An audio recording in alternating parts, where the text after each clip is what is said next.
Our final big step to getting ready for to start using Lizzy is to get our special order items into the system as well. Now, the only ones that we're putting into Lizzy are the ones that the customers have, or the parts have not been received.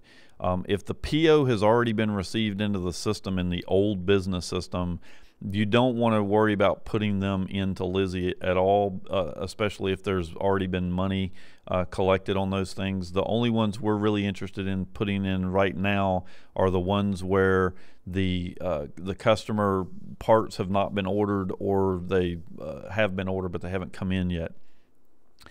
Special orders that where the customer had paid a deposit in an earlier in the earlier business system, the previous business system, we don't want to get those mixed in with Lizzy, because the money has already been recorded in the old system, and so Lizzy wouldn't have any reason to record that stuff again.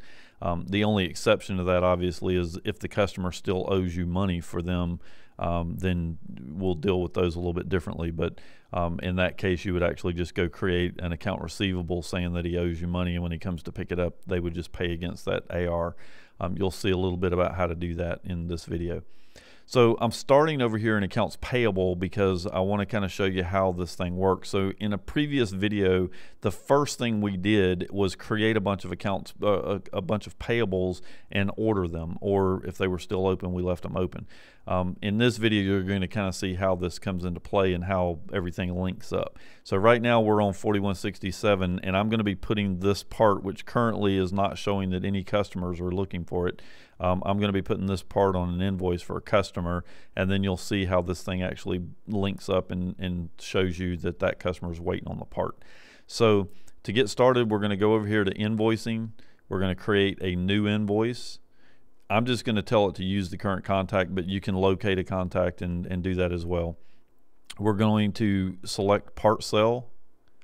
We're going to tell Lizzy that we want to add a part, and I'm going to tell it to add that part number that we were looking at over there. Lizzy knows I don't have it in stock, so she's just going to add it to the invoice. You can see that it's yellow, saying that the thing needs to be ordered. And now we get to one thing that you may have already set up, and if you have, then I'm just going to kind of walk you through unsetting it, and then you can turn it back on when you're done. If you notice down here at the bottom, Lizzy is trying to charge 100% deposit on this special order. And that is because over here in settings, if we go to settings and go to invoicing defaults, there's an option here for how much to charge for special order deposits. Right here, customer special order deposit. And I apologize, but when I'm doing these screencasts, my fields get really narrow, but this is 100%.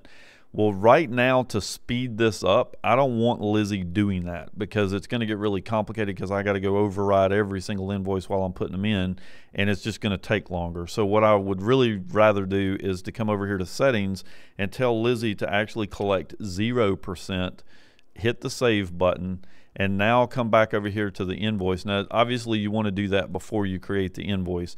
If you didn't do it before you did the invoice, then you're going to have to hit the little pencil here on the totals thing and tell it to recalculate the total. And now you see that the special order deposit is 0 amount. Now, the reason that we're doing this is because if the customer actually paid you a deposit, then that money was recorded in your old business system, and because it was recorded in the old business system, we cannot record it inside of Lizzy.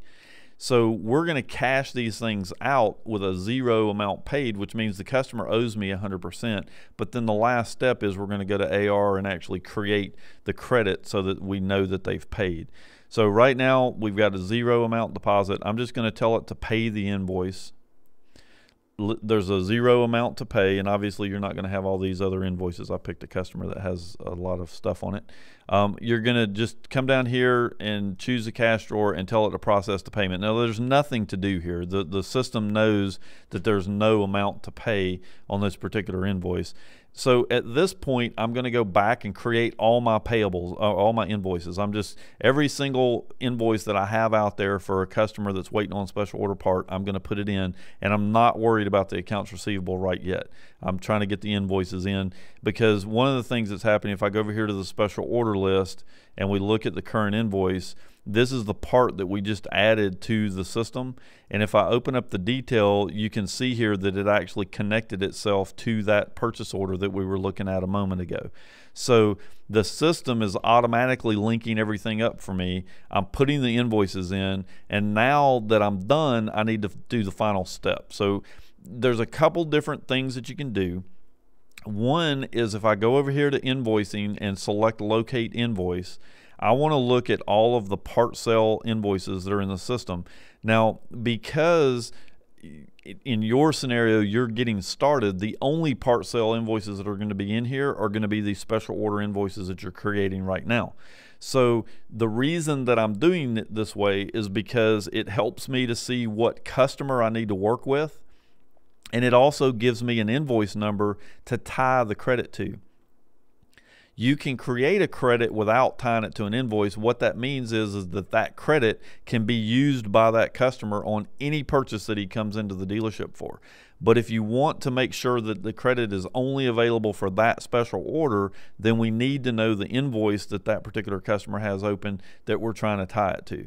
So in this case, by looking at the open or the current special order or the current part sales, that's giving me all my invoices and all my customers.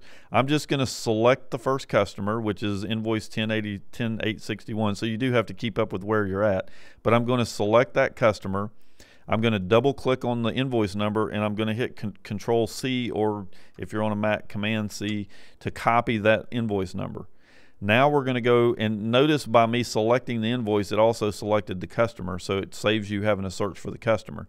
And so now I'm going to go to Accounting, Receivables, and we're going to create a new accounts receivable. So we're going to say New Accounts Receivable. This is going to be a customer credit, so we want to create a credit on their account. We are going to create it for whatever date they paid originally, or we can just create it for today. It really doesn't matter.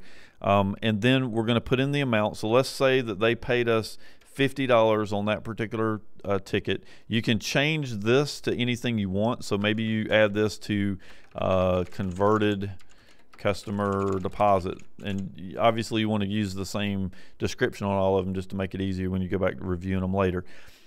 Now we're going to pick the offsetting account. Now, because of the way all your inventory and everything else hits, and you can adjust this out after you're all done, we actually choose the owner's equity account to adjust this into.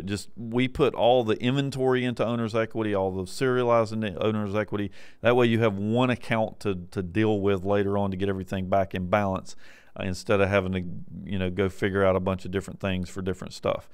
So we're just going to choose owner's equity here, and instead of telling this to go to any invoice, which is perfectly okay if that's what you want to do, it is quicker if you do that, but I want to tell it to go to a specific invoice. I'm going to click in the invoice number, and I'm going to hit Command V or Control V to paste that invoice number in there that I had created a moment ago, and we're going to hit Save.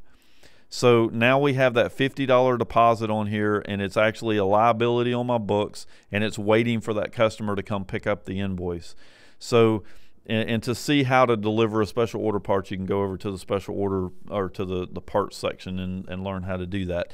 But we have now created the invoice. It automatically linked to the PO. We entered the deposit for that particular invoice and linked that deposit directly to that invoice.